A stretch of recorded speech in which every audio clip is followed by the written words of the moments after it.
Hey, welcome to the Drebin Stone Podcast, the podcast where two friends raise a glass and have a conversation. I'm Nick. And I'm Kyle. Kyle. Nick. In your household, Yep. are you someone that helps with the dishes? Yeah, I'm actually the primary. Oh, you're the primary caretaker. Disher. Yeah. What was that? Dish caretaker. Do you have a special uniform for that? Yeah. Buck Nick. tell your children, time to go to bed. I got to do the dishes. How do you dry the inside of the glass? Got it. Nobody else can see that. That's my towel rack. I know. I is that what you call it? That's good. Yeah. That's an interesting name. Hanging right there. The reason why I asked this question Yeah. is I saw a video that was like, it was talking about, just different relationship things, different spousal kind of things. Yep. Like oddities that you figure out in your relationship. Okay. And it said that there are two kinds of people. These are always like binary kind of things. Like, it's One X or or the other. right. There are two kind of people in a relationship. Person A treats the dishwasher, but you use a dishwasher. But not for everything. Okay. Yeah. I mean, we have dishes that like you put that cast iron in that dishwasher, bad news. Yeah. But for the most part, everything goes in the dishwasher. I got to be honest though. It's kind of side note. Yeah. If it doesn't say dishwasher safe, I pretty much don't buy it. No kidding. Yeah. I mean, like I won't put Glencairns in the dishwasher. Right. I won't put cast iron in the dishwasher or like metals like that. Right. But if it don't dishwash, I ain't doing it. Throwing it away. Yeah. And here's why. I want to do dishes. I'm not a very particular person. Right. But I want to do dishes. Sure. Anyway, so there are two types of people in a relationship. Yep. Person A is the kind of person that loads a dishwasher with the precision of a German engineer. Okay. Person B loads a dishwasher Yeah. like a 5-year-old that's chugged 6 Mountain Dew and had 3 of those big pixie sticks. You know what I'm talking about. Yeah. Yeah. I've seen that nightmare. Lived it. I was gonna say. Yeah. I mean, we've all been there. Yeah. We all probably done it. Right. Which are you? If I've got to go binary, I'm not either. But if I've got to go binary, I'd probably go. I mean, it'd be funny who you asked. You asked me, Yeah. and I'd probably say I'm probably a little bit more on the precision side. Uh-huh. If you ask my wife, I'm probably a little bit more on the Mountain Dew pixie stick. coked up 5-year-old. Right. Yeah. Okay. So if we ask her, she's gonna say it's chaos. Yeah. It's never good.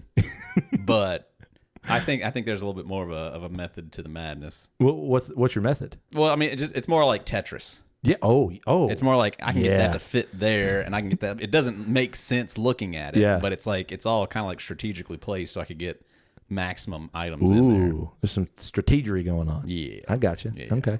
See, I am the German precision engineer kind of person, and it is. You're right. It's a game of Tetris. Right. It's like I'm putting all these puzzle pieces together because my goal is every dish in this house is going in that dishwasher. in one load. Oh no, for sure. I'm not doing 2 loads. First of all. And no, they're gonna get washed. So it's like that fine balance. Let's wait until next week. That's exactly next week. If it doesn't fit, because you got to do that like balance of it's got to fit, but it also has to get all the stuff. Right. It's got to the water's got to hit it. Right. Modern dishwashers, man, these things are like freaking amazing. Oh yeah. Like they'll wash just about anything. Yep. But yeah, I want the whole thing in there. My night is kind of ruined if I don't get all of it in there. Sure. Yeah. Speaking of Tetris, did you see the Tetris trailer? There's a Tetris movie. No, I Freaking didn't. Tetris movie. Crazy. It's got Taron Edgerton in it. Taron Edgerton. Remind me who that is. He played Elton John in the Elton John movie. That's who it is. What was the Elton John movie called? Rocket Man. Rocket Man. That's right. Yeah. Yep. Yeah, it's a pretty good trailer.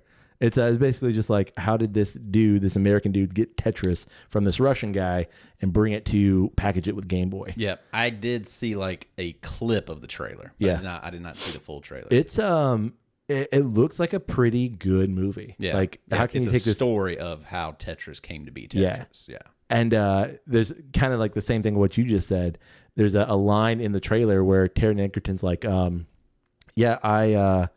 this is the only game I've ever played that I'm thinking about it and I'm visualizing it afterwards. I'm like, me too, bro. Me too. Like, because you do that. Like, you play Tetris and you're like, I wonder, this window in my house, how many blocks of like four little squares could I get in there? Well, I think that's an interesting for the time period. Yeah. I could totally get that. Right. But like, I feel like at this point in time, we've gone so far past Tetris. Oh, well, yeah. That concept can be applied to so many things. Oh, now. no, for sure. For sure. But like, yeah, no, I mean, I could see that being like a very fascinating phenomenon in the early 80s, late 70s, whenever Tetris was created. Oh, yeah. But like, I think you could say the same thing about like, you're constantly thinking about chess moves and stuff like that. Like, Absolutely. you know, Yeah. where you're actually like watching like, oh yeah, that shelving unit there would slide right in behind that desk perfectly, and they would all just delete themselves.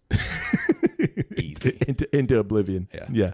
So you're both a chaos and an engineer. Yeah, I feel like I'm yeah. somewhere in the middle. Okay. For sure. I don't think it is a binary thing. Gotcha. Because I definitely... I mean, as most things tend not to be. There's an but we just organized like to method to categorize. where things start Yeah. to go, but then that can be shifted and adjusted to make room for other things. And it may end up looking like a pile of treachery, but it's structurally sound. A pile of treachery. It's going to be the title of my autobiography. Just a hot steaming pile of treachery. Treachery. That's so good. Like, wow. That I really like that. Well, on that note, you want to drink something? Yeah, I'm thirsty. Okay, so we have a little holiday coming up on the horizon in terms of when we're recording. You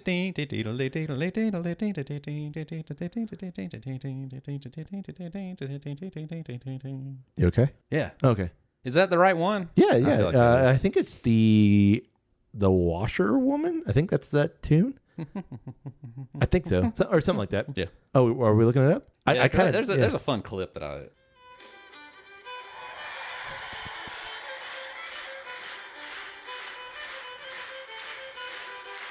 People get lit for that stuff. Yeah, they do. Over there. Like, hell yeah. Bring that shit on. Turn it up. Yeah, that's good stuff. Is that what it is? It's Irish Washerwoman. Yeah. Well, it's just Washerwoman. That's what it says. Yeah. Okay. All right. Just Irish washerwoman. Irish. Nailed it. Look at me. Yeah. Yeah. Well, the reason why. Yeah. That you just lilted that tune or whatever. Right. It's because St. Patty's Day is coming up soon. Yeah, right around the corner for us. Is it Friday? Did we decide on that? Did we look that up? We didn't. St. Patrick's Day is Friday, March 17th. Yeah. All right. Well, just a couple of days, and we'll be wearing our kilts and eating our corned beef and cabbage and drinking our Guinness. Yeah. 'Cause that's what you got to do. Yeah, it's part of the tradition for sure. I was thinking, we're like 4 years into this. Yeah. And we have not featured the original Right. Guinness draft. Yeah, that's crazy. I know. So Classic. Yeah, exactly. I kind of prefer a Guinness on draft, like at a pub. But this is a close second. We're doing the Guinness cans. Yeah. You ever had out of a Guinness can? Yeah. Okay. I have. Yeah. The draft stout? The draft stout. This is a nitro beer, which is really kind of cool. Like, I guess there's actually a lot of kind of patents that go along with this bottle, because if you listen to it, or this can, if you listen to it, don't want to shake it too much. Got a little There's a little thingy inside it. It's called the widget. Yeah, it's a little plastic piece that kind of like mixes the beer as it's poured. crazy. Yeah. So we're gonna do this. Do you know how to do this? Open a can. No, there's a special way to open a Guinness can. I guess not. Yeah. So what you do is you kind of like, you open this can, you start pouring at a 45-degree angle, and then you basically just like hold it upside down. So it's like completely counterintuitive to how you would open up a normal and pour a normal beer. Interesting. Yeah. Are you ready? Hell yeah. Okay.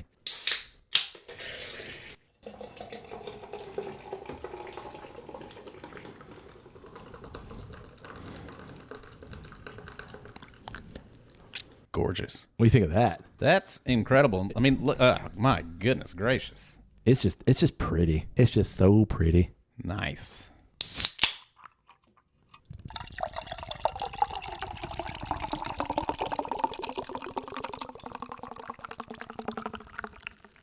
Dang. That's a dark beer. So were there instructions on the can? There are, but I don't follow them. Oh, okay. Yeah. make it up your own? The instructions on the can say, The famous round plastic widget in every can unleashes nitrogen through the beer, creating the creamy head and iconic surge that's distinctively Guinness. To best enjoy, open the can, wait a moment for the nitrogen to release, pour into a glass tilted at 45 degrees, watch the surge, and settle. Then enjoy. Crazy. Yeah. Personally, like the turning it almost like just completely 90 degrees really makes for a much better head on the beer. Like it. But there's nothing like if you've had a Guinness from a draft, there's nothing like that inch of foam on the top of a Guinness, which is just awesome. Indeed. So I would say for most people, this tends to be their first stout. Yeah, it is kind of iconic for that. It really is. Yeah. What are your thoughts on Guinness? I mean, I'm for it. I don't know that I necessarily like have to be like in a mood or anything like that. Sure. I feel like there is kind of like a scenario where I'm kind of looking for it. I mean, not a lawn mowing beer. No. I mean, you could if you wanted to. Yeah, you could. But like it is kind of like I take it all back. I do kind of have to be in a mood for it. Yeah. It's just like something I'm looking for. Me too. And if I see that they've got it on draft, then But I'm also potentially. I'm also like really discerning with where I get it. Like I'm not going to go if they've got Guinness, which is kind of odd, but if they've got Guinness at like a sports bar, right, where like everything else is like Bud Light and Mick Ultra, right, I'm not going to get the Guinness there. Right. First of all, how long has that Guinness been sitting in that keg? And second of all, do you guys know how to pour this correctly? Because there's an art form to pouring a Guinness correctly. Out of the draft. Out of a draft, yeah. There's like it's like a 2 or 3 stage process. It's a whole thing. Gotcha. Yeah. So Guinness is like pretty much the Irish beer. I mean, there's a bunch of other Irish beers, obviously. Right. Kind of like, I think if I'm not mistaken, it is the most exported Irish beer for sure. It's got to be. Like, yeah. There's no way it's not. Right. Probably not even close. Yeah. So, shall we? Shall we? Chocolate maltiness. Oh my gosh, on the nose. Oh. And if you've never had a Guinness, like just go buy a 4-pack. It's like $8 for a 4-pack. You know, they come in these like awesome 14-ounce cans. Chocolate malty. Everything about that smells fantastic. It does. I love it. Like chocolate maltiness. Yeah. It always it smells a little irony to me, like almost like rust. Right. But not displeasing by any means. Honestly, like strangely enough, like right now, it's like nosing similarly to a lot of those like Kentucky Barrel beers. Oh yeah. But like dialed down. Yep. It's got that same sweet kind of aroma to it, but just not nearly as potent. Those Kentucky bourbon beers, man, those are like pushing what 10 to like 30,000% or something. They're always way high. Yeah. Whereas Guinness, apparently it's not on the can. I don't know what that means. They don't want you to know. No, you don't deserve to know. Okay. Shall we? We shall. Do you see what I mean by like the rusty quality? There's like a little bit of like just slight iron taste to me. Touch. Like metallic, maybe. Yeah. Which I'm almost kind of wanting to attribute that to the can. I don't know that I normally pick it up. I do even on draft. Okay. Yeah. And that's why I kind of had a feeling you were going to say that, like, it's a can thing. Because I thought the same thing. But I've had it, in fact, at a restaurant, I've had it both in a can and in draft to see, like, is that the thing? Is that what's doing it? And no, I get it on both. Right. It is a bit of a curveball off the nose, I feel like. What do you mean? So that chocolate malty sweetness that you get on the nose is not present on the palate. No. It's more of a bitter malty note. Yeah. All over the palate. Oh yeah. It's like, it reminds me of black coffee, but like weak black coffee. Like really weak. Like you made an Americano maybe, and then like you added. You absolutely drowned that Americano. You added too much. But like it also to me reminds me very much of iced coffee. But like iced coffee. Iced coffee that you added like that Demerara sugar, like that sugar in the raw kind of sugar. So it's like there's a little bit of like, it's not like refined sweet. Like there's some edges to it. Organic sweetness. I feel like there's a certain Guinness drinker. Like either you like Guinness or you don't. There's no, there's not like man, I could go either way. Right. Most people, and I go back to that binary kind of thing, but most people like you either like a Guinness or you do not. Right. And I know a complaint for Guinness tends to be like, it's just too thick. But I never feel it's like a thick beer. It looks like a thick beer. You think it's gonna be, but it's actually almost watery. Yeah, it truly is. Yeah. Again, I'm kind of like, so I'm always just surprised that it's gonna have that sweetness on the palate, at least in some way. Yeah. But it's like completely wiped away. It also for me, And I always feel like too, like I feel like there's gonna be a creaminess to it. yeah. And it really doesn't. It's No. just way more flat. Yeah. I don't know if that's a nitrogen thing. Well, yeah. I mean, it's got like so many bubbles, especially at the beginning that create that head. Yep. That you think it's going to be almost kind of like, have that carbonated kind of crispness to it. And it doesn't really have that either. No. And that's why I say like it just to me reminds me of just a black iced coffee, because it's not, there is a creamy nature to the head of the beer. Right. But after that, not a whole lot. Right. And almost maybe like a creaminess to the texture of it. It's kind of velvety. Yes. But not a creaminess palate-wise, like flavor-wise. Have you ever had anything else on nitro? Nitro coffee. Okay. So, and that's a quality of the nitrogen bubbles, because nitrogen creates a much finer bubble. Right. So you get that velvety texture. Right. And for me, like on the palate, you're right. It is velvety throughout. Right. But it's not like spiky carbonated. No. By any means. And in fact, like you could probably convince me that like this, you said flat, this beer has gone flat. But Right. I know it's not. Right. I like it, man. Yeah, I think it's like, it's so identifiable in Right. like a specific type of beer that it's not surprising at all that it's like it's the Irish beer.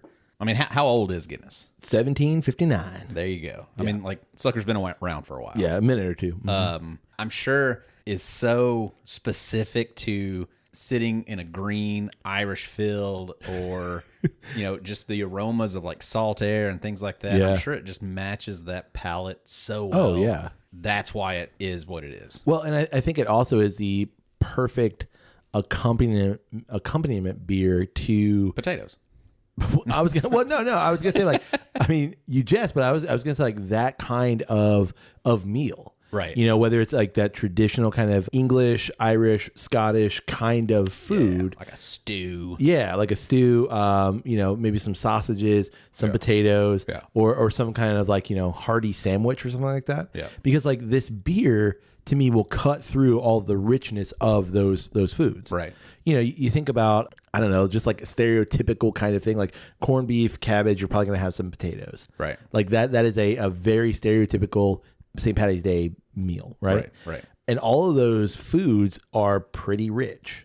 Sure. I mean, you're gonna drown your cabbage in butter. It's gonna be delicious. Right. You're gonna drown your potatoes in butter. It's gonna be delicious. You're just gonna drink some butter. It's gonna Drop be a tab of butter in your Guinness. It's gonna be delicious. But like I'm thinking like corned beef. You think about a beef brisket. Like that is a very fatty, rich cut of beef.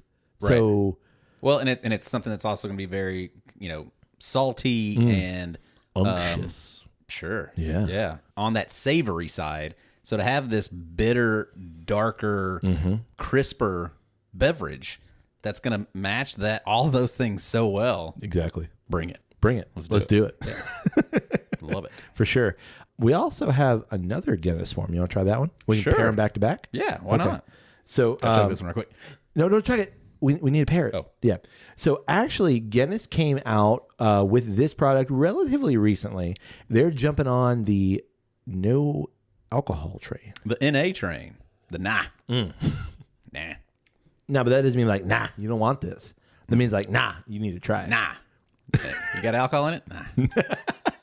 Is that what that means? Probably. Yeah, that actually makes a lot of sense. Oh, damn, that's got one of the little plastic thingies in it too. So unfortunately, we use the correct glasses for the real stuff. Yeah. So we just got kind of normal beer glasses. Whatever. Yeah. I mean, it ain't that much difference. No, you want to open them together? All right. All right, let's do it. God, it's angry. Like a gremlin.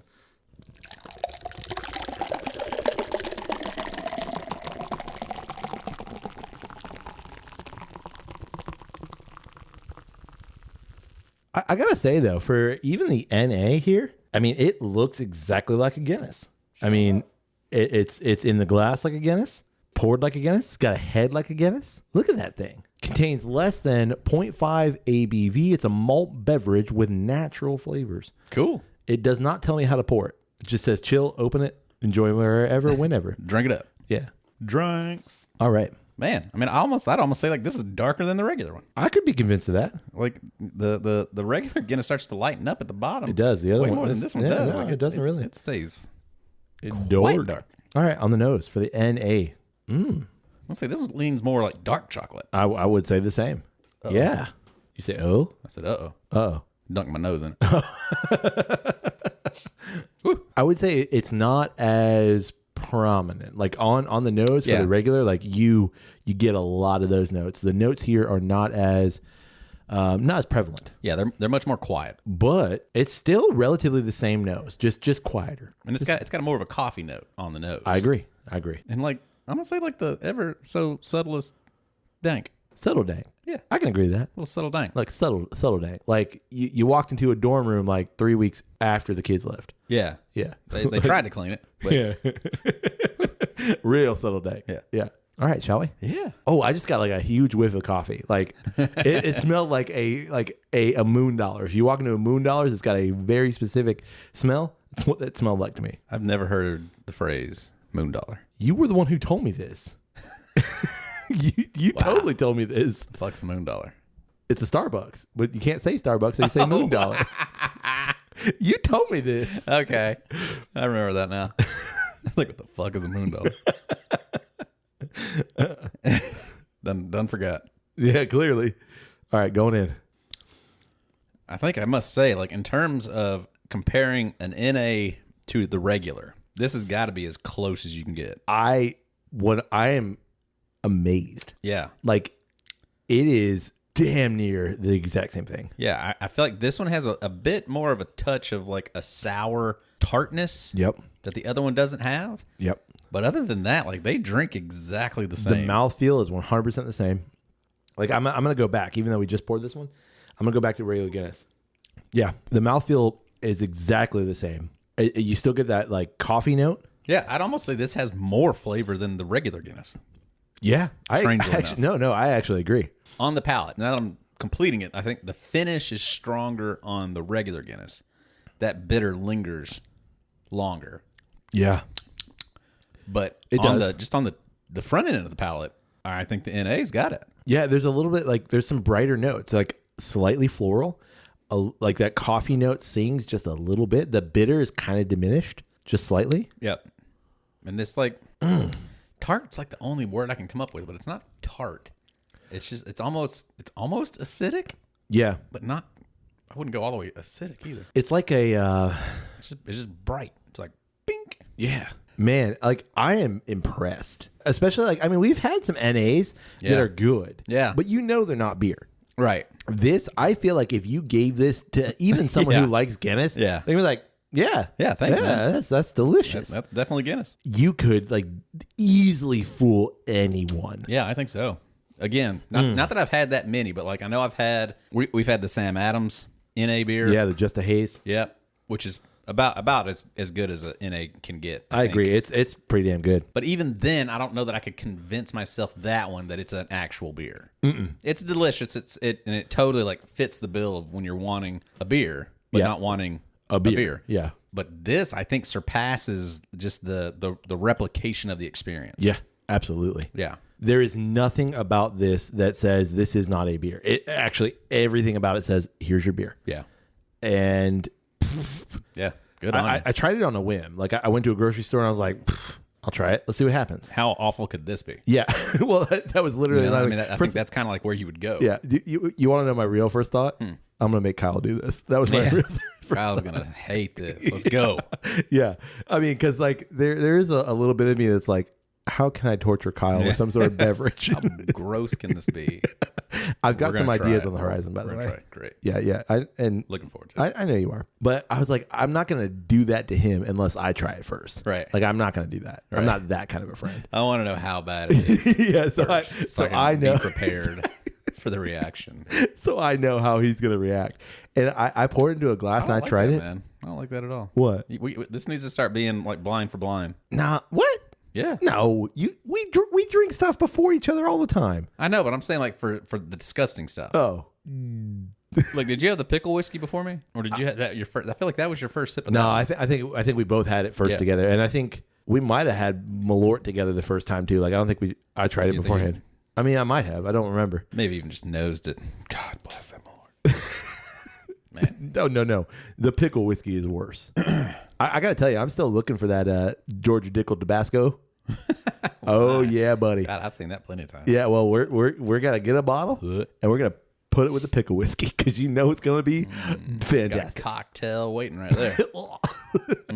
But so I tried it and I was like, wow. Yeah. I think he's actually going to like this. Yeah, that's impressive. In terms of what it is, because I feel like that's always kind of like the concede on the nights that you're not wanting a beer. You're wanting to kind of maybe just like not have the full beer experience. Sure. The concession's always going to be unless you want a dark beer.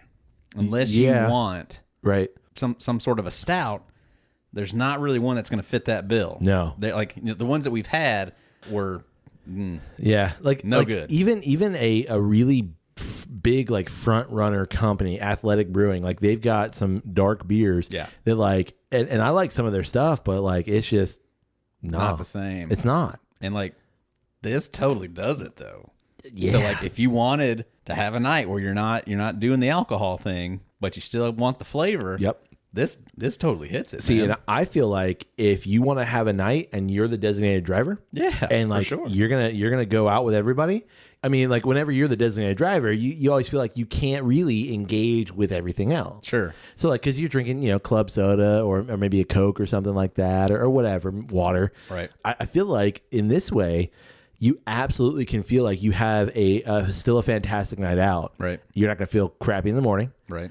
And you've got the pretty much the same experience. Yeah. Agreed. Again, one more time. I'm impressed. Calories on the normal Guinness, 125. Yeah. Oh, that's actually not bad at all. No, not at all. But the calories on the NA, Yeah. 60. Wow. Yeah. That's impressive. So, I mean, you can have a bunch of these NAs. And when you feel like, am I doing bad for my waistline? Nah. No, not really. Let me make that joke Crazy. again. Nah. Nah. It's such a normal part of our vernacular. I know that you didn't. Not even hear it. Nah. Let me pause and try it again. Wait a second. Look at a redo on that one. Nah. Oh, man. So we actually have one more drink. Sweet. Maybe. But before we get into that drink, I got some things that we've had some listeners send us that I think would be good to discuss. Okay. And they said, we want to hear your perspective on this news. Okay. So I figured we bring back some news segments. We got a perspective. We do. But you know what we have before that? What's that? We got a jingle. Booze. Wow. Booze news. It's been so long since I've heard that jingle. Yeah. It's been, what, 3 years? A couple of years. I love that jingle. It was a staple there for a while. It was. Hey, just for funsies? Yeah. Can I hear it again? Do. Booze. Man. That was so good. Okay. I got one more. It's updated. Yeah. Can I hear the German Bauhaus version? Booze. I have no idea. Okay. I have no idea where to put I that. knew you wouldn't, and that's why I wanted to hear it. Booze. No, that's not it. Okay. Anyway. Oh, that's so good. This comes from Yahoo Finance, and actually it's a kind of continuation reporting on something that's an ongoing and a developing idea or developing story. Okay. Like I said, several listeners sent us in. I'm going to shout out my wife. Nice. Yeah. She said, y'all heard about this? Long time listener, first time writer. No. First time writer, first time listener. Yeah. I don't. First time writer, no time listener, probably. And then friend of the show, Brandon, and friend of the show, Kyle, and we go on and on. Anyway, it starts with, I'm going to read just a snippet. Okay. Just to give you an understanding. All right. Okay. Set the story. Buttery, smooth, Wow. oaky. Nice. These are characteristics of the best bourbons. Well, I added the well. And a growing cult of aficionados is willing to pay hundreds or even thousands of dollars to get their hands on scarce American spirits and even bend or break laws. Wow. Yeah, the first challenge is figuring out which liquor stores have these premium bottles on their shelves. And that's where the inside knowledge can give bourbon hunters a leg up and potentially get them into legal trouble. Ooh. Yeah. So essentially, here's what's happening. Okay. The Alcohol and Cannabis Board of Oregon. Okay. Their alcohol legal board or whatever. Right. There's some high ranking officials in that office. that basically figured out, or I guess maybe even orchestrated, where those bottles are going to go. Let's say the easy bottle to think about would be Pappy Van Winkle 23. Right. They know where these bottles are going to go. They call up this liquor store and say, hey, we're part of this particular board. We're sending some bottles of, Pappy Van Winkle 23. Hold them for us. Right. And you and I both know these bottles can go for, like, they should be like, I don't know the exact 23. I don't know the exact MSRP, but very easily this can go for $4,000. Yeah. On liquor store shelves. In fact, like literally last week I saw it for $4,000. Yeah. The idea. How many did you pick it up? I got 2. Nice. Yeah, yours is over there on the shelf. Thank you. Yeah, you're welcome. I'm gonna need that $4,000 though. Okay. If not, I'll get back to you. Okay. I know you're good for it. That's why I bought it for you. In fact, in 2022, Oregon received just 33 bottles of Pappy Van Winkle 23. Okay. So all of this to say, people are gaming the system to get these expensive bottles. Sure. And I'm not surprised by this, but I know that people want to hear our opinion on it. And also, this is occurring in several other places too. If you know anything about the Virginia system, their kind of allotment and allocation system is like they do these whiskey drops, and like they'll do like, okay, store 105, okay, your drop is today, and then this email comes out, and within 5 minutes of people getting to the stores, like all the allocated stuff is gone. Right. So clearly someone is ahead of the drop and ahead of the game. Obviously. Yeah, I don't think that comes as a surprise to anybody. That, oh my gosh, you're telling me that something that has extreme value in it, right, and extreme demand is not being handled honestly? Crazy. Would never thunk it. Yeah. I just can't believe it. Well, no, I'm just kidding. No, I totally believe that, and would honestly you can't expect it, and would call you a liar if you said that it wasn't. So the article kind of goes on to basically say what we've talked about, and they're gonna, everyone, if you're doing something with whiskey, you're gonna quote Fred Minnick, right? And they do, friend of the show, right? But they basically go on to say like the whiskey boom is relatively recent in terms of America, the bourbon boom, right? And that bourbon was a spirit that just kind of fell out of favor, which we've talked about. But now it's back, and it's back with a vengeance. Right. And prices, because of that, they go on to posit that basically like, if you want good bourbon, you cannot get good bourbon, which I know. True. Yeah, absolutely. These things are essentially like people or the distilleries are pricing themselves, and the alcohol beverage control boards are pricing themselves out of potential customers. The listeners want our thoughts on this. Okay. Personally, I've never seen it as a fault of the distillery. Okay. Because the distillery puts out the stuff for their price. They get what they ask for. Sure. The markups come later. The crazy markups, like you were saying, like the Pappy 23 should be like around $250 or something like that.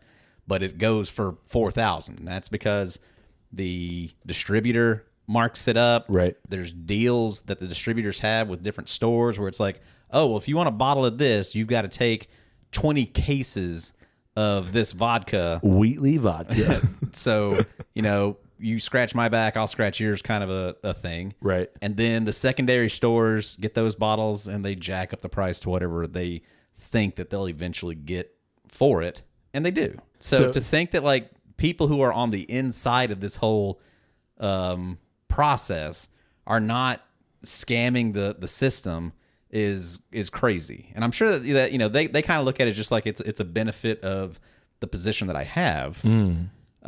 So the legality of it is really what comes into question. Is like, is it what illegal act are they doing? Sure. Consider the kind of demand and I guess just kind of like clout that Right. kind of comes with some of these bottles. Yeah, it doesn't surprise me at all. The fact that you could have one of these bottles on your shelf and have all your buddies be like, oh my God, you get like the best stuff. How do you do it? Like, well, I know people and right. I know how to rig the system. I mean, if you've been in, like we have, if you've been in the whiskey world long enough, it's always that like, I know a guy. Yeah. It's becoming a kind of a gatekeeping, such an exclusive thing that the I know a guy becomes like, I know a guy and I can then resell this whiskey for X amount of dollars. Oh yeah. Or the liquor store owner, which I can't fault the liquor store owner either. Right. And in terms of like, you're running a business. Right. I can sell this bottle for whatever I want. Why wouldn't I? Yeah, I know that generally like a bottle of Jack Daniels goes for $23, but I got 3 bottles of Sinatra, which should be somewhere, let's say 150-ish. Right. But I know that people in my area want it, so I'm going to charge $200 for it. Right. And I'm going to get it because people want it or something like that. Right person will eventually come along. And so I can't fault the whiskey store owner either. So then I guess who should I find fault with? Right. Because you're right. It's not the fault of the distillery. Right. I don't think. Unless, there are some rumors that there are distilleries that are holding stuff back to create a scarcity of their own. Right. That's another matter. Yeah. Who becomes at fault then? Yeah. Man, I don't really look at it as there necessarily is a fault. If you're in a position to take advantage of it, that's just part of the game, I feel like. Sure. To me, it's like I like finding rare bottles. Mm-hmm. And obviously, there's bottles out there that I want to try. And I'll do whatever I can to acquire that bottle within a certain, means. Right. Like it's not going to be I've definitely got a price point that it would be really hard for me to cross over. But if I was in a position where I had influence over that, that's just who you know and who knows you. Yeah. That's just the way the world works. So I don't really think that there's a whole lot of surprise in any of that. No, and I'm not. I'm not surprised that someone with some sort of clout and influence, even in places of governmental positions, are using that clout and influence, for personal gain. Yeah, I'm not heard of lobbyists. Yeah, that's just what it is. Right. But I think for me, the bigger, I don't want to say problem, but the bigger thing that I'm concerned about is I want to believe in the egalitarian nature of whiskey. Right. And these things should be shared. These things should be something that you share among friends. These things should be something for everyone, maybe within reason in terms of I don't know. I think it should be something for everyone. Right. And that when you have these individuals who kind of gatekeep this thing that no, you're never going to get it. Right. Which I know from a marketing standpoint, it's freaking genius. Right. But on the other side, now you're going to go into, if you're lucky enough to find it in, let's say, a whiskey bar, now a shot of X whiskey is going to be $200. Yeah. And it becomes such then that markup that we've talked about of is that thing then worth it? Yeah. There's no way. And so you're not really creating customers that way. No, you're creating an experience, I guess. Right. Or an event that it's the anticipation, being on the hunt, and the acquisition of the thing. Right. So that by the time you actually get to the enjoyment of it, that's actually on the downslope of the excitement aspect. Interesting. Yeah. Now it's kind of the excitement of it's done. It's that part of it's no longer interesting. And to actually taste the liquid that's in this bottle that I've been trying so hard to get, there's no way it could ever possibly live up to the amount of money that I spent on it, the amount of time that I spent trying to find it. There's absolutely no way. Yeah. And I think they're aware of that. So it's just... And that's the rarity aspect of it. They don't want these to be easy to find because it's then you're going to know it's not that great. Yeah. Well, it's not that it's just not that great, but it's not that... There's not that much hype around it anymore. Right. And once you've lost that, it's the genie's out of the bottle kind of a thing. See, I don't know though. Yeah, I mean, to some degree, yes, because if a Lamborghini only costs $65,000, everyone's going to buy a Lamborghini, right? Within reason, obviously. But because it costs $250,000 or whatever they are, that creates some scarcity, and that creates that kind of thing of no, this is exclusive, right? But that's better. That's what you're buying is exclusivity. Yeah. I have maybe it's just because of my personal whiskey philosophies that this should be for everybody. Right. And we should all be able to try this thing. Well, and that's why I think that it is, honestly. I think, you find those special bottles that are dang, that's delicious. I absolutely love that. And I only spent $60 on it. Sure. In terms of the actual liquid in the bottle, that'll be more meaningful than any other bottle because you kind of discovered it. Maybe it wasn't on the hype train, but you found it. You really enjoyed it. It was that discovery was much more relevant to you as an enjoyer of whiskey than finding that super rare bottle. I agree. For me, it's that sad trash of a bottle, Old Granddad 114. Yeah. Like that swill. How dare they keep making it, first of all? Right. And how dare anyone buy it? Yeah. Like that is stuff that no one should ever want. And I'm just really sad that it exists. Right. Yeah. Right. So if you see it on the shelf, just leave it alone. Leave it there. Yeah. Just look at it, understand it's not great. Send me an email. Send an email. Let me know, and I'll go get rid of it. Yeah, send an email. That's drepandstone@gmail.com. Let us know. We will go to that liquor store. We will give them a warning. We will tell them, like, you cannot sell this. And we will promptly remove it from their premises. We will acquire those bottles. Yeah, legally, though. I'm not saying, like, we're not just going to grab and walk out. Right.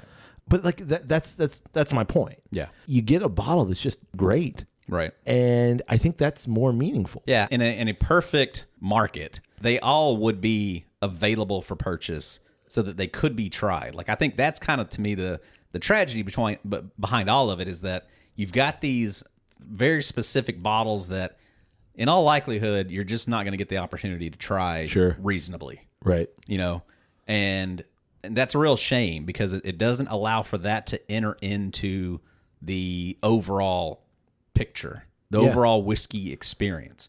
I'm down for like spending more for the thing, but at the same time, like just to try it, just so that I can like be able to see where does that sit in my pantheon of whiskeys. Right. Does it even make my upper shelf, or like, you know, when I'm actually like sitting back and thinking about it, no, I'm still way more impressed with that one that I found. I don't know. I go back to, if it were more readily available and you still wanted to charge $300 a bottle, then I can make that decision. Like, you know what? No, I want this bottle. It's $300 a bottle and it's worth it. So I'm going to buy it. And there's 6 more on the shelf and I actually won't feel bad. I mean, you know, I won't feel bad about buying it because I know that it's good. And it's there and it's available. And it's not something like I have to now hoard. But then, you know, in 6 months when I'm feeling good again and I feel like I want to spend another $300, I can go find that bottle. Right. So actually, company-wise, I've actually probably made more money because the product is more available. Right. I don't know. It'll be interesting with all the upgrades and everything that everybody's doing. Yeah. You know, across the board.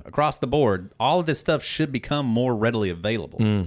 If they wanted to. Right. Well, you know, they may just end up pumping way more into their lower tier brands and flooding the market with those. But even then, I feel like that starts to diminish something. Yeah. Either the brand as a whole, because at this point in time, like, I mean, obviously, like take Buffalo Trace, for example. You could flood the market with more Buffalo Trace. Yep. And more Benchmark and more Eagle Rare. Like some of their lower tier bottles, and keep the Van Winkles and all of that at a much more rare acquisition point. But what does that do to your brand now that you're going to be able to see, like, because right now you don't see Buffalo Trace just hanging out most of the time. Stuff gets picked up pretty quick. Yeah. So if all of a sudden there's just a ton of Buffalo Trace or just a ton of something else, like certainly like that's going to start to, you know, it's your brand as a whole. Yeah. And like, what if you found that sweet spot and it's right here, right now, but like you wanting to go after that bigger dollar sign ends up weakening it because now your market's flooded. I don't know. Yeah. Overall, I feel like it's just the sweet spot right now, and that bubble's going to burst at some point in time. Oh, it could for sure. be just due to the fact that like everybody's going to start making more and more and more, assuming that the demand will always be there. Yeah. And at some point in time, it can't. It can't just like, because I mean, you know, Taste change. yeah. Yeah. So That's a good point. we'll see. We got one more piece of news to cover. Cool. Do the jingle again. Do do do do do do. This comes out of Tennessee. Tennessee. Yeah. This God's country. so says Uncle Nearest.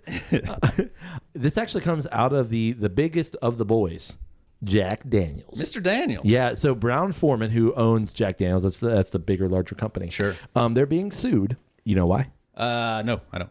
Fungus. Ooh. Yeah. I'm watching a series right now. Well, it's really Deals with funny. that. Like, if you search Jack Daniels fungus, you will find articles that are like, "The Last of Us is real." In doing a bit Here of it research, comes. in doing a bit of research for this, I was like, "The fuck?" coming. Here comes the fungus. Okay, so the fungus that we're talking about, it is a fungus that generally happens around every distillery. Okay. But because Jack Daniel's is so massive, this fungus basically has invaded the entire area of Lynchburg, Tennessee, which is, I guess, like South Central Tennessee. Sure. So from what I understand, and I saw a bunch of different varying reports, like you can find this fungus 5, 10, 12, 15 miles from the actual distillery. Wow. Yeah, like it's that pervasive. Right. I also saw like, no, it's pretty located to like, just around the distillery. Right. But, people have made claims. Sure. This kind of fungus is a fungus that loves to eat like distilled products. I have a scientific name that I'm going to butcher for you. Ready? Thank you. Bedonia companiensis. Heard it. Yeah. Okay. It feeds off the ethanol and spreads through the air to nearby buildings, trees, plants, and other objects. So basically, this lawsuit contends that Brown-Forman has not done enough to mitigate the spread of this particular fungus. And from what I can tell, this lawsuit's got some legs, man. No kidding. Yeah, enough that like it's a little bit could be a little bit problematic for Jack Daniels. Now we know how large Jack Daniels is, right. But I can personally attest, like when you drive to the distillery, you see this fungus. It's on every tree. It's like a black, like scaly kind of gray, blackish, like just disgustingness. It's on like stop signs. It's on like the sides of every building. Right. It's like the entire distillery is covered in it. It's a lot. It's an issue. It's an eyesore to be sure. Like in terms of aesthetics. Interesting. Yeah. So is it giving people like respiratory issues? Is it? So a professor from the University of Toronto who like specializes in fungi. He's a fun guy. His name is James Scott. He basically says like to his understanding that this does not pose any potential health risks, but they are looking into it because like just fungus in general. I mean, obviously. Fungus is everywhere. It's covered. It's among us is what I'm trying to say. Right. Yeah. Thank you. No.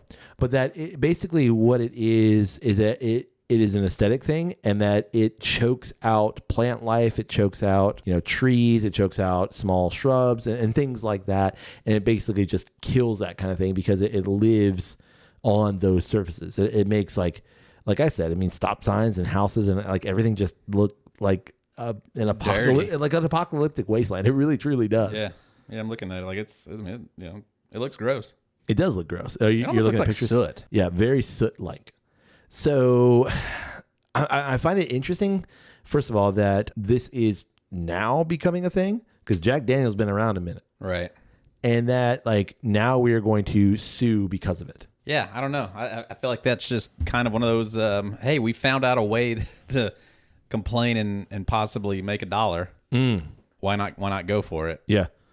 Shoot your shot kind of a thing. I'm not saying it's not an issue because like I couldn't imagine living in this and like everything's just covered in this fungus. Right. But like also for you would have been born in it and lived through it your whole life. So you would have known nothing else. Like that to me is like what's kind of more interesting about it is that it's just now it's an issue.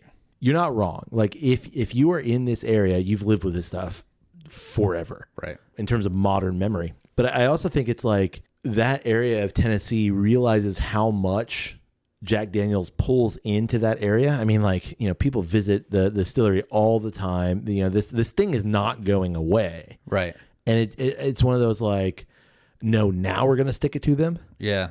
I was trying to think of like, what would be a similar example of like, somebody who lives next to a cotton farm and they get boll weevils in their yard or something. Right. Like, it's like, I don't know, like how much of a complaint can you really pose on it? Or like you live next to a chicken farm and it smells like chicken smells. shit. Yeah. Like, but it's one thing if your neighbor, put up a bunch of chicken houses. Right. And like it was a recent development. Right. And like, nah. But if you imagine anybody there's got that, like if ability to complain about that. If you've moved into that area or this has been, like you said, this is generational at this point. Right. Like, I don't know. I don't know on that one. Yeah. I can understand the frustration for sure, But at the same time, it's kind of like, do you have that ability to sue them over this? I mean, obviously you have the ability. do. Yeah, I was gonna say like you do, but you know, like, do you have a chance of winning? I guess I don't know. I mean, I think I know the answer, and what's probably going to happen is Jack Daniels will just settle with that individual. Right. But when you do that, then you kind of offer up more chance for that to happen. Well, it could turn into like a tort kind of a lawsuit. Sure. Right. We're going to get everybody in town, and Jack Daniels is going to agree to pay $100 million to the town. Yeah. And then we split it all amongst every citizen, so we all got $5. Right. But I wonder if there's actually a way to mitigate this at all. Like if Jack Daniels is like maybe actively choosing not to do something just because it's more expensive. I don't know the logistics of that. I don't know any science behind it, but it seems to me like it's something that affects every area distillery, but it just seems to affect Jack Daniels more just because of how much they're producing. Yeah. Yeah. I don't know. It's not like, you could argue the same thing of big, huge factories, and you can't dump your waste. You can't dump your sewage in local waterways. Is this any different? Is there a more appropriate way that you could handle? Because it's got to be something of like the burn off, the smoke, whatever it is. Is there a way that you can capture that? Yeah. And expose or not expose, but get rid of that stuff in a better way so that this doesn't happen. And maybe that's the point of it. Maybe it's like, okay, no, we're suing not necessarily to garner any sort of financial gain, but to garner like we just don't want our town to look like this anymore. Right. And maybe that's it. Yeah. But I'm really interested to see where it goes. Yeah, that'll be interesting for sure. And if it is something that happens at like every distillery, the ramifications of that, like it'll go to every single boom, boom, boom, boom, boom, boom. Yeah. Across the board. So, I mean, I know we've been working on our fungus mitigation system. We've been working on that for a while. Yeah. So is it time that we roll it out? Maybe. Yeah. Maybe it's our time to strike. Yeah. Well, I'll have our people call Brown Foreman and see what we can get going. I like it. Yeah. Okay. Well, I got a question. What's that? You want to drink something else? Sure. Why not? Okay. Well, let's go ahead and do it. Okay. All right. Booze news aside. Yep. I've got some booze that we can try. Oh, cool. Yeah. Because again, we can do the booze reviews. Ooh. What's that jingle sound like? Hadn't thought about it. Put me on the spot. Well, that's what I do. Happy booze reviews too. Happy booze reviews. No. If you use that sound, like we got to pay. Like technically, anytime you sing "Happy Birthday," you owe some person money. Wonder how much money they've gotten from it. I wonder how much money they should have gotten from it. Yeah, that's probably a bigger number. Yeah, I was going to say. Like I'm going to sue everybody. Yeah, in the world. Yeah, well, that's part of the reason why some restaurants will not sing "Happy Birthday." Right. Because like they do their own. First of all, whatever. Happy birthday from all of us to you. Yeah. We hope it is a birthday because we're singing to you. Yeah, but I think that's the case. I could be wrong. Anyway. Probably not. So now that we've been sued and that we owe somebody a lot of money. Yep. I figure a good way to end this several days before St. Patrick's Day. Right. Is to try a whiskey on the podcast that we have never tried on the podcast. And I am, again, shocked and amazed. Yeah. Appalled? No, well, that we haven't done it? Yeah. No. Okay. I mean, because I know us, and I'm not appalled by that. Right. But I am shocked and amazed we've never done it. But this is a thing that we've recently talked about doing, which is kind of like doing those, the OGs. Yeah, the staples, that kind of thing that is pillars. Like exactly like this represents a style. Yeah. And here is that style. Yeah. The big names. And I would dare say, in all the categories that exist, it might be harder to find one than this. As far as like this identifies this style. Oh. So specifically. You're right. I don't think you can do that in Scotch. I really don't know that you can do that in bourbon, but you can definitely do it in Irish. I think so. And what's really interesting is that there are brands that are older than this brand. And still, this has the biggest brand recognition. From a still. Exactly. A pot still, if no less. This has the biggest brand recognition in Irish whiskey. And what we're talking about is the Jameson Triple Distilled Irish Whiskey. Jameson. Yeah, this is by John Jameson, if you didn't know that. Unique. This is a smooth Irish whiskey, so says the bottle, made the John Jameson way since 1780. Incredible. Shall we? Yeah. Let's pop that cork. Pop it. Popping like it. It's a new bottle? Oh, it's a It's a fresh brand crack? It is a fresh crack. God dang it. I know. Did you hear it? Yeah. Did you hear that cork pop? Yeah. That was actually my neck as I was like, I was getting ready. Yeah. Loosening up. No, this is. When was your last bottle of Jameson? Or is this your first bottle of Jameson? I can honestly tell you, I have never owned a bottle of Jameson. There you go. Yeah, this is my first bottle of Jameson. Interesting. I've had a fair amount of Jameson. Sure. Never owned a bottle. And for no real reason other than like, you can find it everywhere, no I guess. need for it. Yeah. Yeah. But there's a need for it because Drip and Stone was featuring it. There you know go. what I'm saying? Yeah. Well, I mean, I purchased a bottle of Jameson, normal old Jameson, back at the beginning of my my journey. Sure. And then I even purchased a bottle of the Jameson. You had the IPA, didn't you? No, I had the Black Barrel. Oh, yeah, the coffee-ish wasn't- one. no. No, that's not that one? No, this is just Jameson Black. Might just be aged in bourbon barrels. Oh, okay. Something like that. All right. But yeah, I mean, they've got like a ton of a varieties. ton And of I've thought about Jameson buying that orange. Yeah. Just because like, I've heard good things. well, I've heard it's okay.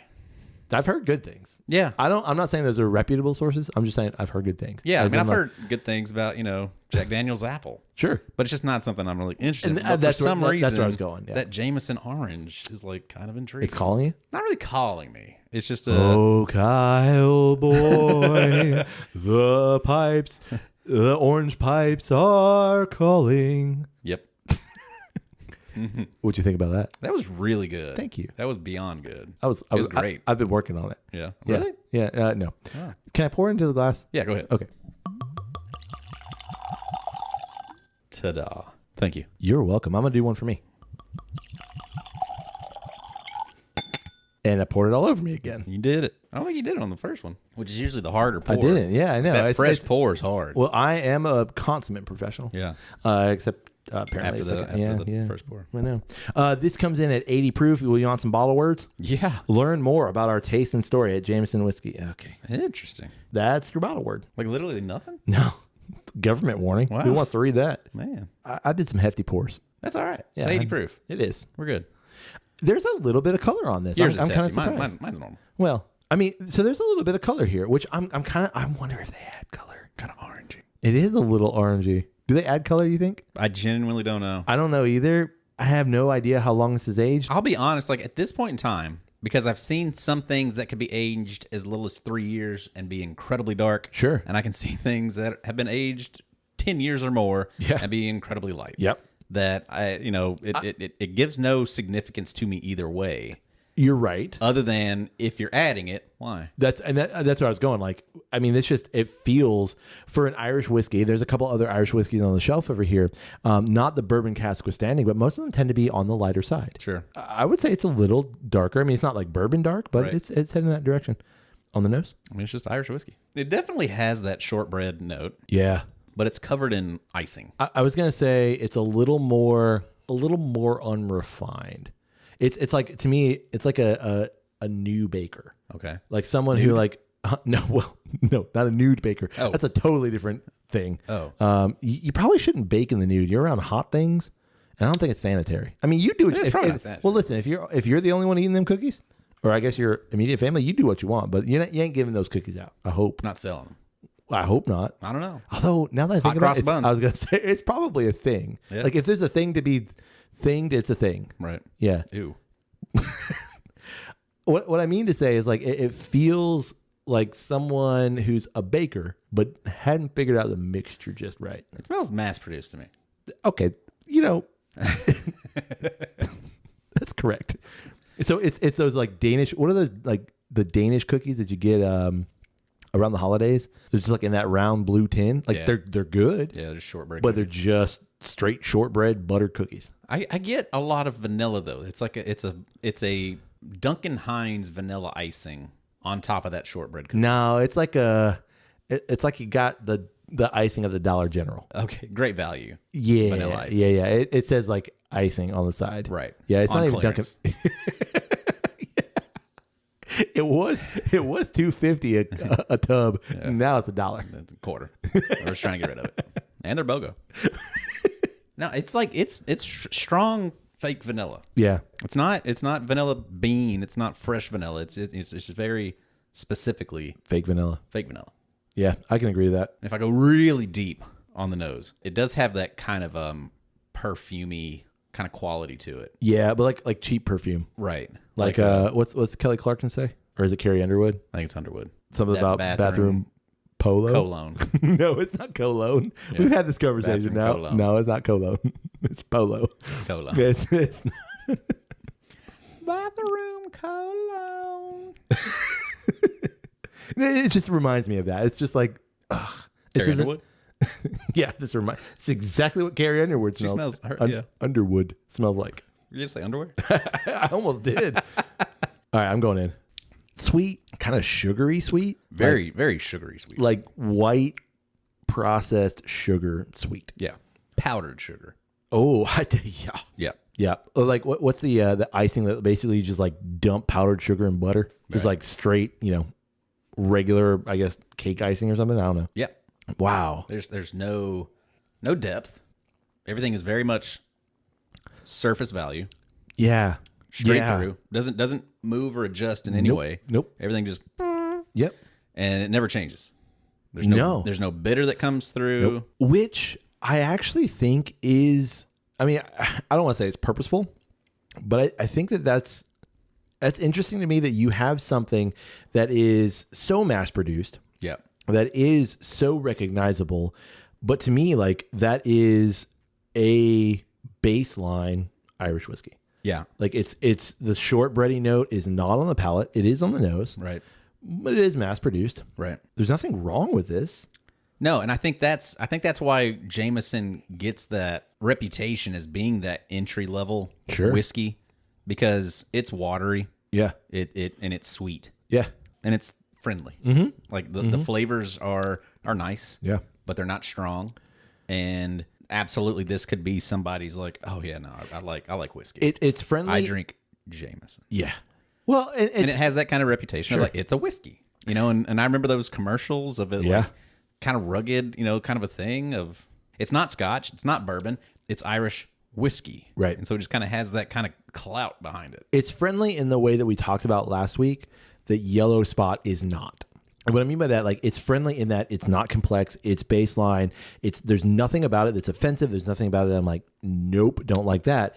But it's that kind of friendly. Whereas like Yellow Spot is friendly in the way of like it is warming, it's round, there's a lot of things to think about.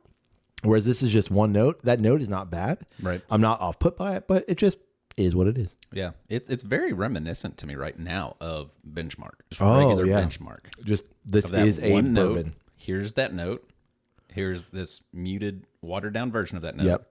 And that's it. Yeah. Like, it amazes me that Jameson, like, for as many different variations that they have, that there's not like, I mean, I guess I feel like I've seen like a Jameson 18. Mm-hmm. I think it's 80 proof also. I think so. Like, I can't think of a variety of it that is anything over 80. Yeah. I don't think so. I think that might be like an Irish thing, though.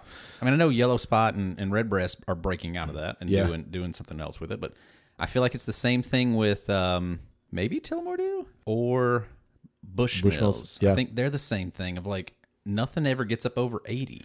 Yeah, there's on the shelf over there is a Bushmills Prohibition, which is actually a really nice bottle, and that's 90.2 or something like that. Maybe it's 92. Right. You're right. Like for the most part, it's safe. It's safe, but like it seems unwise to me. I feel Well, like unwise. The name Jameson, Yeah. that it has. You throw in a fancy bottle, a single barrel, 10-year-old Yeah. Jameson that's bottled at 100 proof, easy money. I don't disagree with you. Easy But I friggin' think money. I think that's where your big boys in whiskey have recognized that in order to stay relevant, in order to continue to do this, like yes, people are going to drink Jack Daniels, but people want Jack Daniels single barrel proof. Right. There are people that want Gentleman Jack. There are people that want the Frank Sinatra. There are people that want those things. So we have to cater to that too. Right. So, but I think the Jameson just leans in there are people that want the IPA cask mate or whatever it is, or Yeah. there are people that want, There's the IPA, the stout. There's another one. They're all beer. yeah, there are people that want those kind of things. They want the Jameson orange. Yeah. And again, okay. Sure. Jameson is actually, it's one of the first whiskeys. It might actually be the first whiskey I had. Yeah. was at an Irish bar with a friend who was older. He listens to the podcast, and he's like, here's a double. Drink it. Glug, glug, glug. And it was not a good experience. Not the first time, anyway. Right. Well, and I think, like, you know, I'm tasting it, and it seems very watery, and it seems very flavors at a minimum. But I'm also assuming that, you know, somebody that's just getting into whiskey and liquor as a whole, that's probably going to be the exact opposite. Like, your palate's probably going to be primed for this flavor profile, and it'll probably be very punchy and and you'll get it. And, I remember that flavor's all that. nice. I remember all that. Yeah, and I remember like, wow, that's a lot. But now I'm like, Basil Hayden. Yeah, you know, exactly. Same sort of thing. And again, like I want to come back to it. Like, there's nothing out of this that is offensive. It's just there's not a whole lot out of it. And how much did you pay for this bottle? Like $23, $25 maybe. When you think about the bottles that are around for that price range too, and this is totally good for that price range. Sure. There's a lot in that price range that's not good. Absolutely. And that is such a good point. Right. Like you think about these price ranges or what is comparative. This is fantastic. Yeah. In that price range. Yeah. I would have no problem sipping on this.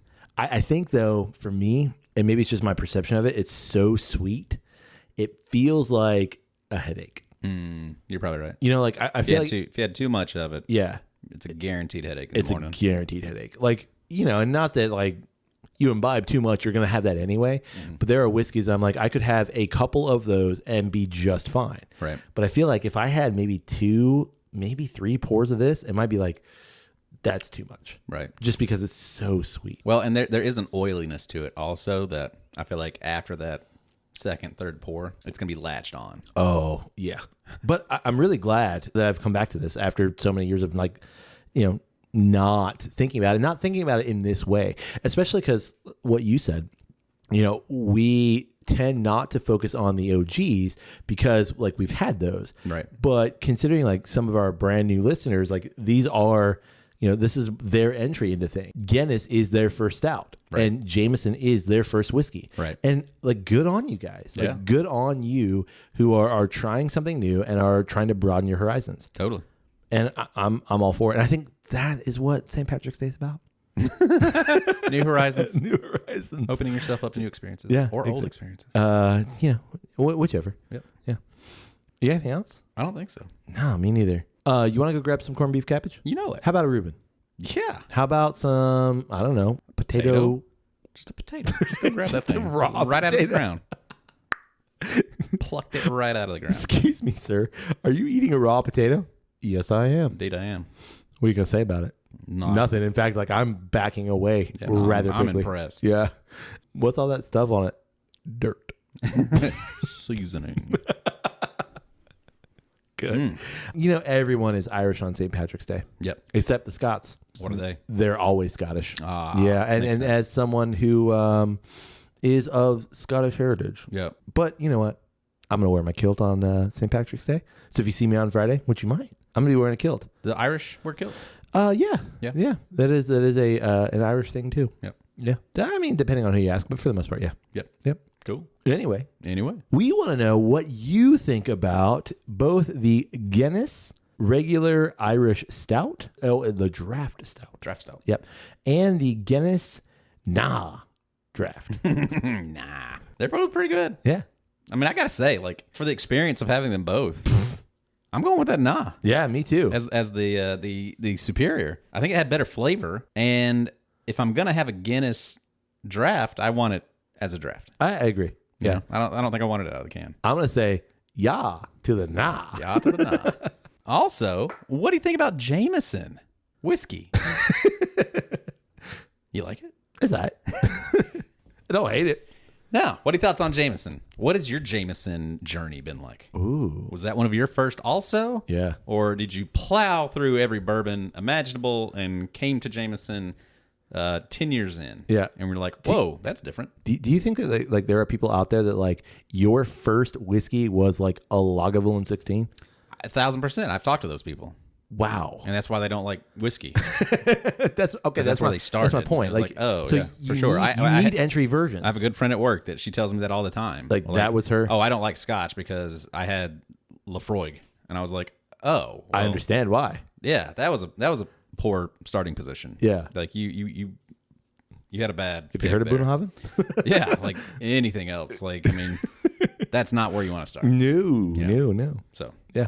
We also want to know, what do you think about the current state of whiskey allocations? Yeah, some of these whiskey stories that we're talking about, they're kind of wild. Yeah, I mean, I ran across a museum last weekend, man. Looked at the top of the shelf, and they had good old Buffalo Trace for $89. No kidding. Yeah, I was a little perplexed. Yeah. And we also want to know, like, what are your thoughts on this lawsuit with Jack Daniels? Yeah, that's an interesting one. Not sure where to fall on that. Yeah, I am perplexed is where I am. Yeah, I mean, if there is like a strong argument for this is damaging the community in some way other than, I guess, just like, aesthetics, maybe? Yeah, like curbside appeal. But, I'm also for companies being held responsible for the communities that they're a part of. So I don't know. I'm kind of in the middle here. Well, and I think that's where it lands is like, what's the definition of damage? Right. How are you damaging the community? Correct. If it is just like you're making me power wash my house more often than I normally would, is that really damage? Yeah, I'm interested in like the reparations for this and how. I'm also interested in how Jack Daniels is going to handle it as a company, or Brown-Forman in this case. Because like what they do will have widespread ramifications. Yeah, absolutely. Well, you can get in touch with us through email. It's drepandstone@gmail.com. You can also get in touch with us through social media. It's always one word, Drep and Stone, DREP and Stone. Find us, like us, comment on a thing, share a thing, like a thing, listen to a thing, laugh at a thing, and we'll have more of those things coming. Absolutely. We'd love it if you support the podcast. You can do so through our Patreon page. That's patreon.com/drepandstone. You can rate Drep and Stone wherever it is you find great podcasts like this one. And finally, you can tell someone about your favorite episode of Drep and Stone. Kyle, I have a favorite episode. Which one was it? Last week. What was that? That was the Yellow Spot and Doomsday Clock. Yeah. Have you listened to that episode? No, I haven't. It's freaking great. I mean, we lived it. I'm finishing up Love Languages right now. Oh, okay. It's freaking great. Yeah. Like, I mean, I know I'm incredibly biased, but we are producing some bangers lately. Nailed it. Yeah. Bangers and mash. Oh, man. On that note. Hey, buddy. May your glass overflow. And your ass never show. Cheers, buddy. Cheers.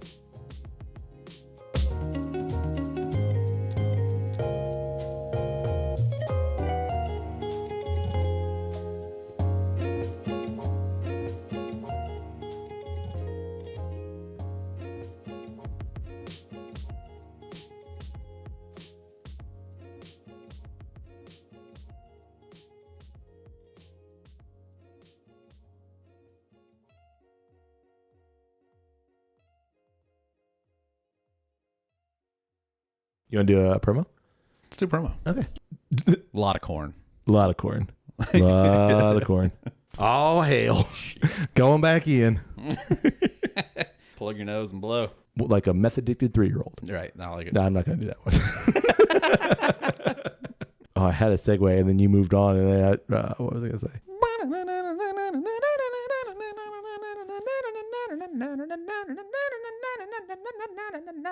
Yeah, I would assume so. That's a Thomas Manley thing. The alcohol? Nah. All right, I'm going to go grab those. A psh of alcohol or a psh of Coca-Cola? Okay. Oh, just a little psh. Yeah. Yeah. You got your Sprite. Yeah. And you just... Yeah. Psh. Yeah? Perfect. Anybody got to know? Ginger ale. 20 years. Never been questioned. To this day. Booze. Was it booze? Yeah. It's a Papa John's. Did you hear a ZZ Top comment? She's like, you play with ZZ Top? I'm like, actually, all the time. Oh, I heard you say that. Yeah. I figured she said something about the beard. My normal go-to did something about ZZ Top. I'm like, who? He's like ZZ Top, like the band. I'm like, who? He's like, name me a song they play. He's like, are you kidding? I was like, yeah. He's like, okay. If you want to fix that, we can fix it. Evidence that each time it's an actual clink.